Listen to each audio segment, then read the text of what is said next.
Os irmãos aqui fizeram aqui um pequeno jogral aqui no culto passado, apresentaram aqui um véu bonito, né? Como é que chama aquele véu que eles apresentaram aqui? A cortina, né? A cortina do santuário, né? Você viu que ele é, como é que é? O véu do templo, né? A cortina. Vocês viram que ele é todo colorido?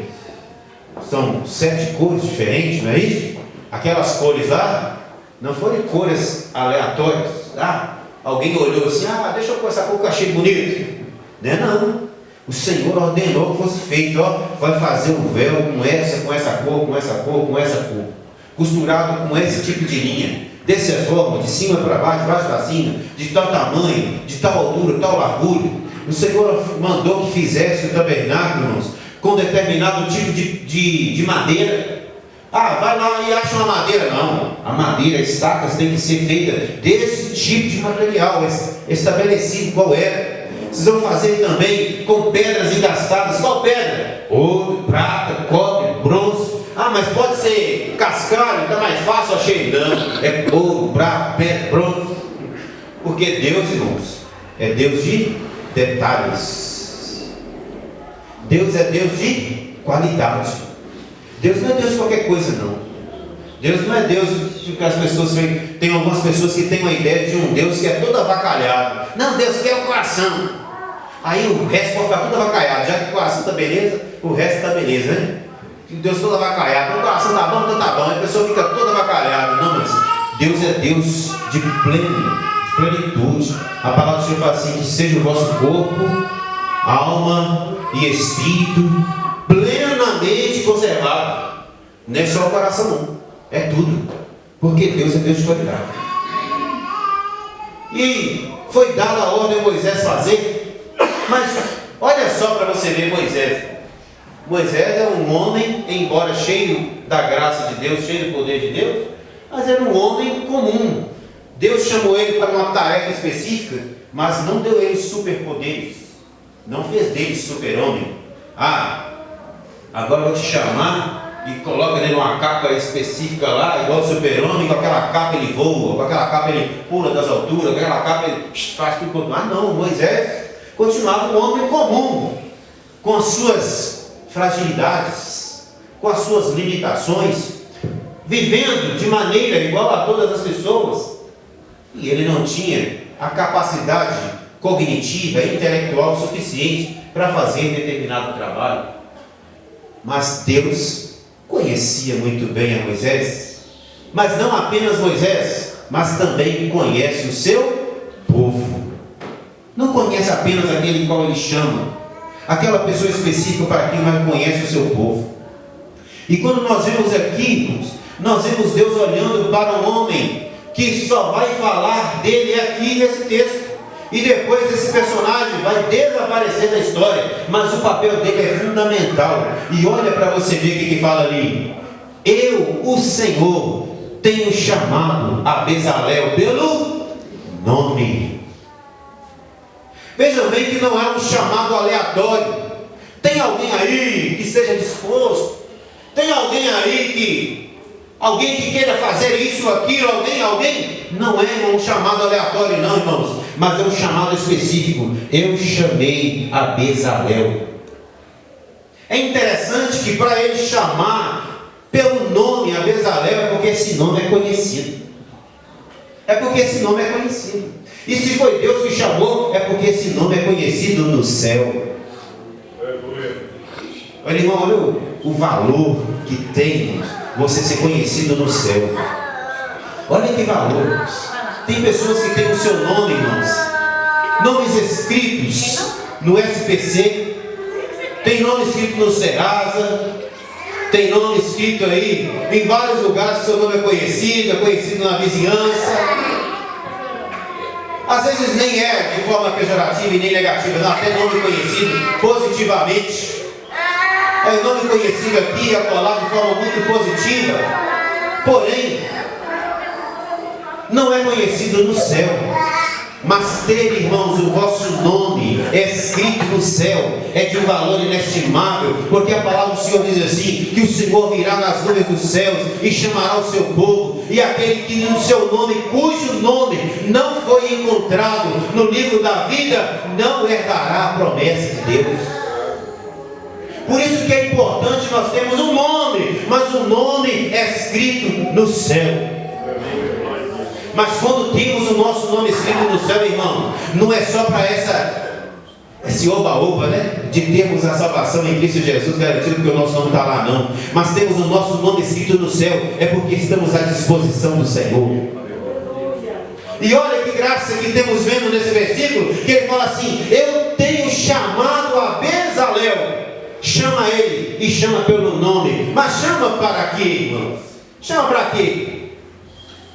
Vamos ver. Versículo de número 3 diz assim: eu chamei a Bezalel, eu, o Senhor, chamei pelo nome a Bezalel, mas não apenas o chamei, mas eu o enchi do meu espírito. Você acha que Deus chama alguém à toa? Você acha que Deus vai chamar, vai andar pela terra procurando homens e mulheres à toa, irmão Daniel? Sem propósito? Ah, vou chamar para quê? Ah não, você está lá na igreja lá, você está no banco lá e fica lá à toa. É para isso que Jesus veio ao mundo. É para isso que o Verbo se fez carne e habitou entre nós. É para isso que Ele desceu e sofreu os nossos pecados, levou sobre si as nossas dores, nos resgatou da perdição, do pecado, para nos colocar como vagabundos, sem ocupação. Não, irmãos, mas o Senhor nos chamou. A palavra do Senhor nos diz assim: não foi vocês que me escolheram, mas eu escolhi a vós, e eu vos nomeei, eu vos chamei, para que vades e deis fruto, e o vosso fruto permaneça. Quando o Senhor levanta-te do teu trono, irmãos, para indicar alguém, é porque esse alguém tem o potencial para apresentar alguma coisa para esse Deus. Mas mesmo tendo potencial, não adianta nada uma pessoa ser cheia de disposição, não adianta nada uma pessoa ser cheia de habilidade, cheia de disposição, mas se não estiver cheia do Espírito de Deus. E é por isso que o Senhor fala assim: eu, Senhor, eu chamei a Bezalel pelo nome e eu o enchi do meu Espírito. Quem aqui é cheio do Espírito de Deus? O Senhor te chamou, irmãos, e quando o Senhor chamou, Ele te encheu do Espírito. E é interessante que às vezes as pessoas acham que ser cheio do Espírito de Deus são aquelas pessoas que desgrama pular e dá tapa no outro que está do lado aí, sobe em cima do banco e fala as línguas esquisitas. Nem vou falar estranha, não. Às vezes é estranha mesmo, muito estranha, às vezes estranha demais da conta. E faz uns escarcel tremendo aqui na igreja, e não sei o que lá, e daqui a pouco, cheio do Espírito Santo. Para quê? Cadê o resultado do fruto do Espírito ali? E depois que terminou o culto, que sai das portas para fora, o culto é no domingo e na segunda, cadê o Espírito de Deus? Cadê ele? Oh, mas já foi embora no vento assim, só porque saiu no vento ali, o vento levou? Não, irmãos, a palavra do Senhor está falando que Ele encheu a Bezalel do Espírito de Deus, irmãos, mas não é à toa, não é com propósito. É com propósito, que quando o Espírito de Deus vem, irmãos, Ele enche, mas é para com propósito. Olha aqui, ó, eu enchi ele do meu Espírito, enchi de sabedoria, enchi de entendimento, enchi de conhecimento, em todo labor, mas para quê? Olha aqui, para elaborar projetos, para trabalhar.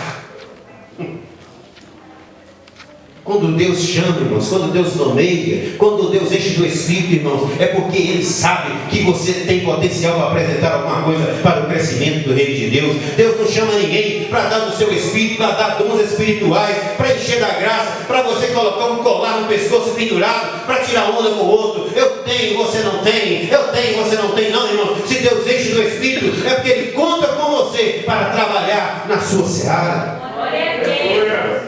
Olha Olha aí, eu conheci Bezalel, chamei ele pelo nome, enchi do meu espírito, mas para elaborar projetos, para trabalhar no meu projeto.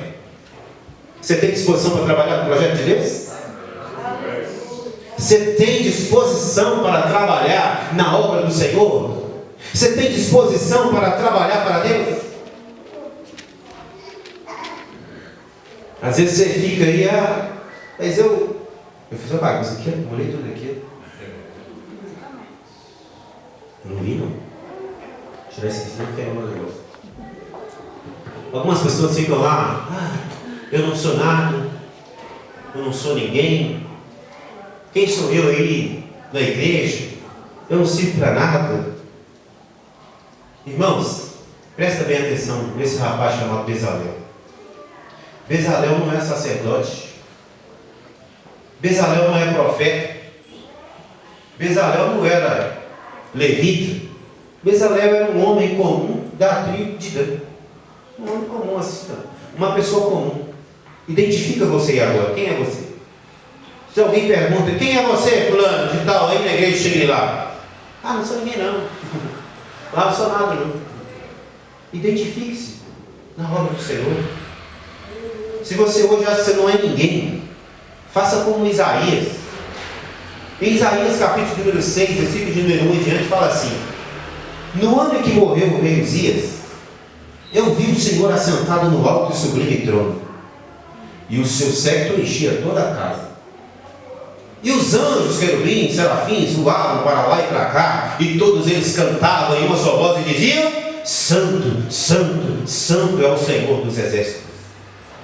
E ao olhar para aquela visão, eu olhei para mim, e eu vi que eu era uma pessoa que meus lábios eram impuros, eu andava falando palavrão, eu andava cheio de piadas imorais, indecentes, as minhas companhias eram as pessoas imorais, eu habitava no meio de povo imundo, mas enquanto os anjos cantavam: Santo, Santo, Santo é o Senhor dos exércitos, um desse anjo